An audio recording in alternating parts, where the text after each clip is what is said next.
السلام عليكم الشيرات، كي راكم دايرين؟ اللي عجبتها ولا عجبتها الشاميه ولا نقولها قلب اللوز تضرب لي بجام حبيباتي. الشاميه جبتها لكم بالطريقه تاعها الاصليه، لا حليب لا لبن لهم يحزنون. هذه هي الطريقه الاصليه تاع الشاميه. انا رجل اختي يخدمها يبيعها وعطاني كيفاه يخدمها. فهمتوا؟ تبعوا الطريقه الشيرات، ما غاديش تندموا بتاتا. طريقه جد جد ناجحه، واختكم من البن واختكم من الحليب اللي يقولك تجي فيها البن ويجي بها الحليب. نبداو على بركه الله، بسم الله. نروح لاول حاجه ان نخدموا الشربات شافيها. كما راكم تشوفوا فيها زوج كيسان تاع ماء، وتاكل ربع كيس، زوج كيسان تاع سكر عفوا، وتاكل ربع كيسان تاع الماء. انا هنا درت 3 كيسان ونص تاع الماء، نص تسمى نص الكاس الرابع اللي يكمل لي ربعة نخليه نديره مازهر حتى من يطيب لي. نعاودو زوج كيسان سكر تاع الشربات مع 3 كيسان ونص تاع الماء، خلوهم ربع ساعه يطيبوا. كي يطيب نزيد هذاك النص نتاع الشربات نقفلو به ربع كيسان، فهمتوا؟ حتى يطيب لي باش تبقى ديك الريحه تاعها زاكيه. نجول المقادير الشيرات. عندي ربع كيلات نتاع السميد يكون خشين، ربع كيلات. تما كي تدخلي صبعك لازم تكون على الاقل الظفر تاعك يدرك فقط، فهمتوا؟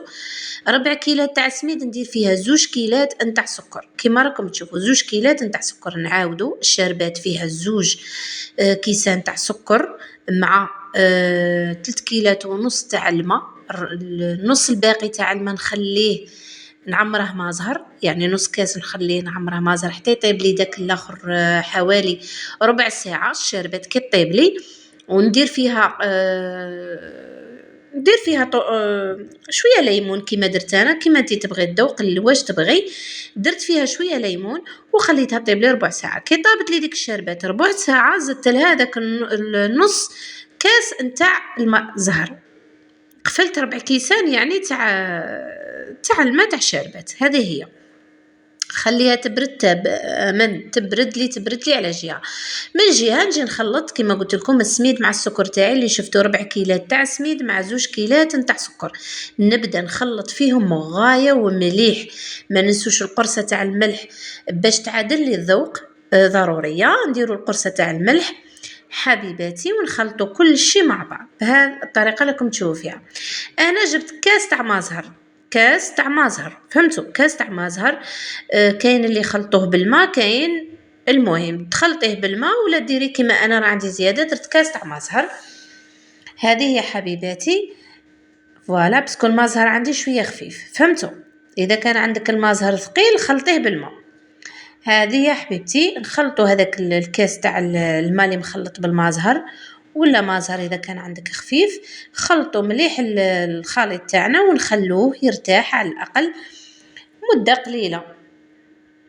خلوه كيما هكا يرتاح شويه، نغطوا عليه ونخلوه يرتاح.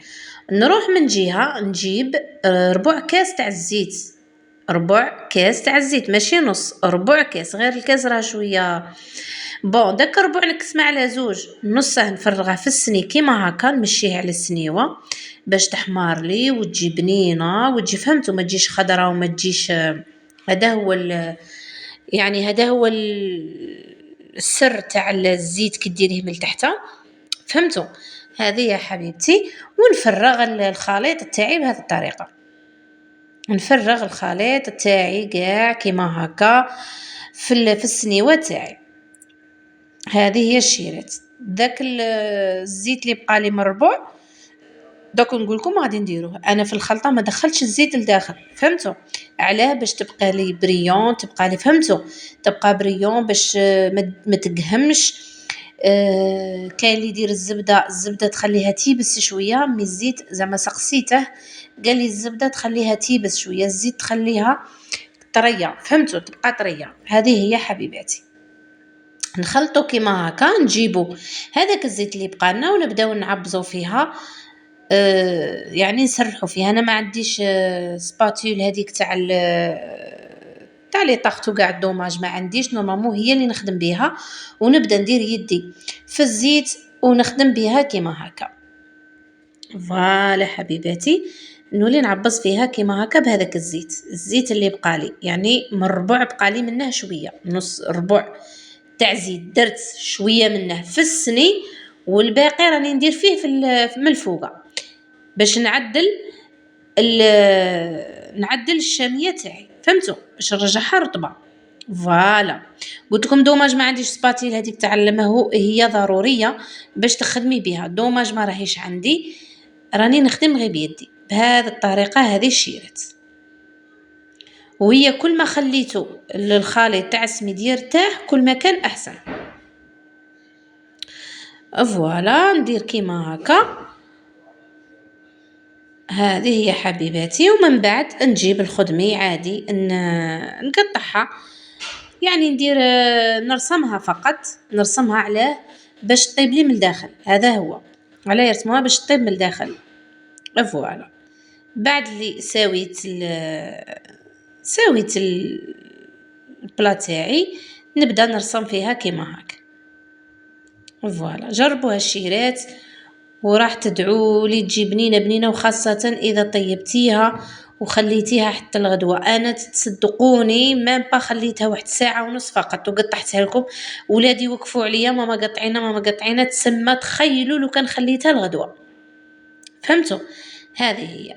راني ريقلت الاخر تاعي كيما هكا. اذا عندك كاوكاو لوز ديري من الفوق، ما عنديش درتها لكم يعني تاع بسيطه فقط، تاع ناس بسطاء.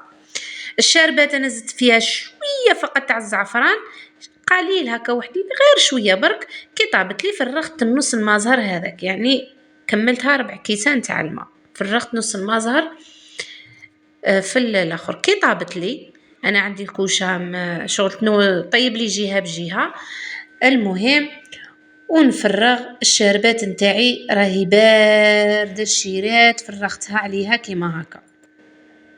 فوالا دوك تشرب لي بالخف، ونزيد نفرغ الشاربات اللي بقات لي. فوالا دوك تطرى لكم فاسيلمون. شوفوا شربتها بالخف، نفرغ الشاربات اللي بقات لي وندخلها في الكوشه تكون سخونه تاعها، يعني اللي طيبتها فيها ندخلها فيها ونخليها تشرب في غرضها على الاقل نهار. انا هنا قطعتها الشيرات صدقوني على ساعه ونص فقط، اقسم بالله غلا ساعه ونص. وشوفوا كي جات دايره، شوفوا كي جات الشيرات، جات ما شاء الله مشربه ومازال تزيد تشرب. الدليل على ذلك راكم تشوفوا الجي تاعها مازال تزيد تشرب اكثر واكثر. تما وريتها لكم على ساعه ونص، شوفوا كي جات دايره. نتمنى الفيديو يعجبكم، واللي يعجبها تضربها لي بجام وتجربها وتشوف الطياب تاعها. شوفوا كي طابت الشيرات، اكدوا لي على الطياب تاعها كي درنا الزيت من تحت والزيت من الفوق بسكوت يخليها طيب وما تجيش مقهومه وتجي بنينه كيما تاع المحلات. نتمنى الفيديو تاعي يعجبكم ونال رضاكم، ديروها لوليداتكم هذه وفرحوهم اكيد. نقولكم مع السلامه في فيديو جديد ان شاء الله حبيباتي.